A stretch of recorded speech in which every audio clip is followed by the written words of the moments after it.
Welcome back. Now, the Namib Desert is about to play host to one of the most exciting and unique cultural events in Africa's music calendar, the Namib Desert International Jazz Festival, taking place at the stunning June 7 in Walvis Bay on the 18th and 19th of March 2025, promises to be an unforgettable experience for music lovers from all over the world. Now, with an incredible lineup of international jazz legends, NDIJF is said to be a groundbreaking celebration of music, nature, as well as culture.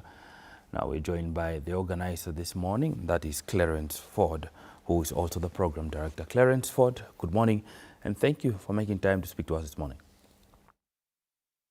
And thank you for the opportunity. It's appreciated. Thank you. The Namib Desert International Jazz Festival is like any other, and what makes it so different from all the other jazz festivals that we have worldwide, or what makes it so special for the jazz lovers that are envisioning to attend this jazz festival? Well, I think first and foremostly, it's the context.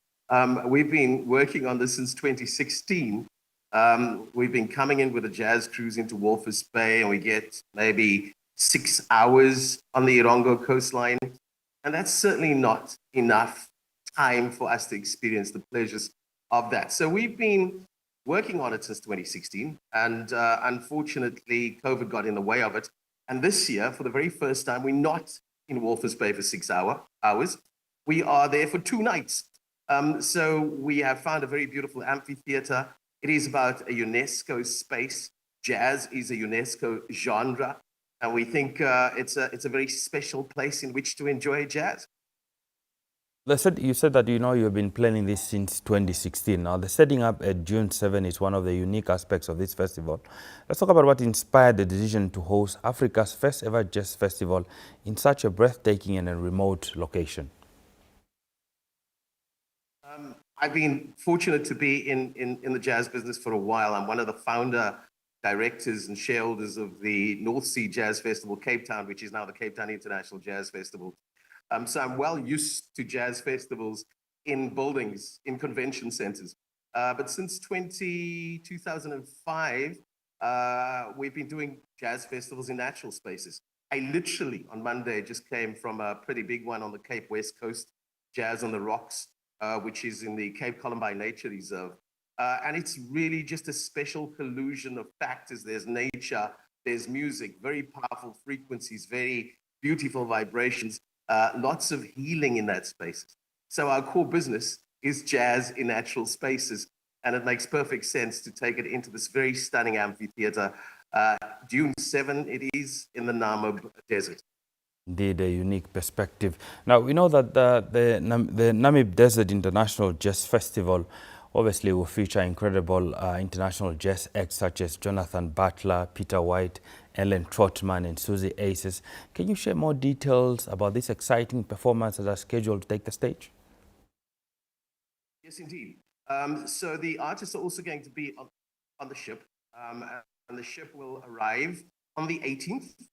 The stage will be built next week. Our business partner in Walvis Bay is taking care of that. Desmond Frankfurt, doing phenomenal stuff on that side. It's a 26-meter stage by 14 meters. So it's quite a spectacular production that we're putting on. We're expecting 3,000 people on that ship. We're expecting 2,000 people. Interestingly, of course, a lot of people coming from Bintu, but from Joburg, from Gaborone, people booking as far afield as Luanda, and also Lagos, Nigeria. So these people are flying into Walvis Bay Harbor, driving in. 3,000 people on the ship, probably another 2,000 people. And I think this particular festival is going to comprise of at least 80% foreign tourists coming into Namibia for it. So it's a great opportunity for jazz lovers around the world to come and experience Namibia. And I have no doubt that once it's experienced, they're going to want to come back. This is a marketing exercise, and we bringing in big profiled international jazz artists. They are sharing their presence in Namibia, and I know that in itself will encourage more people to come. we can see that having these iconic names in terms of the lineup is quite impressive. Let's talk about how this diverse musical talent coming to this festival will contribute to the overall success and vibe of the festival. Look, it's absolutely important, but it's also important for us to feature Namibia. Our mission there, much like our mission where we do jazz festivals in South Africa, is to build local communities. So host communities enjoy the economic impact, essentially. The cultural industry is such an important industry in Namibia. It really is a reflection of the vitality of Namibian society at a very important, I think, time in its history, after losing its founding father, but also so much happening for the country. And I know the country. I'm a radio professional. I started in Windhoek in 1990, the year of independence for Namibia. So it's exciting things. Susie Isis is certainly going to lead the pack, the Namibian pack. She performed this weekend at Jazz on the Rocks in Cape Town area. She blew the crowd away. She plays her own material. I think she is such a blessing for Namibia, a great ambassador for Namibia. Then we've got Nama Music, which is threatened as well. This whole effort is in conjunction with UNESCO that has a special program with Nama Music, and we're looking to feature that at the concert or at the festival as well. So this is about the cultural industry, giving it that fillip, making musicians, artists aspire to that particular international stage. It's also about the tourism industry, growing that very, very profoundly indeed, and it's about building skills within local communities on the Irongo coastline. And hopefully in 5 years' time, they can manage the Namib Desert International Jazz Festival. Now, let's talk about how the community of Walvis Bay has embraced this idea. What is the mood and feeling like from the people of Walvis Bay? We launched it in March last year, and the mayor of Walvis Bay was present, and the people of Swakopmund was present, and we gave them a bit of a feeling of what's to come. There was no international artists on that particular cruise, only local artists, and a great launch event was held at the Walvis Bay Yacht Club.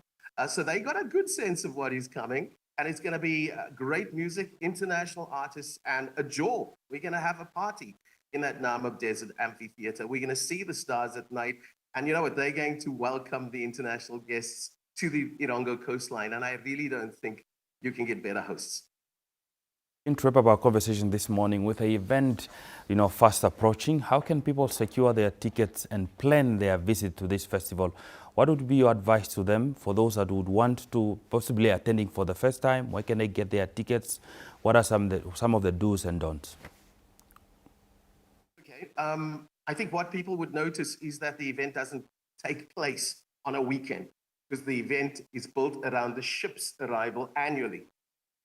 And we've got a commitment from MSC Cruises through till 2028 that that ship is going to come into Walvis Bay Harbour annually for 2 nights. And off the back of that presence, people will stay on the ship, commute into the desert and out. So we in on the 18th on the ship leaves on the 20th.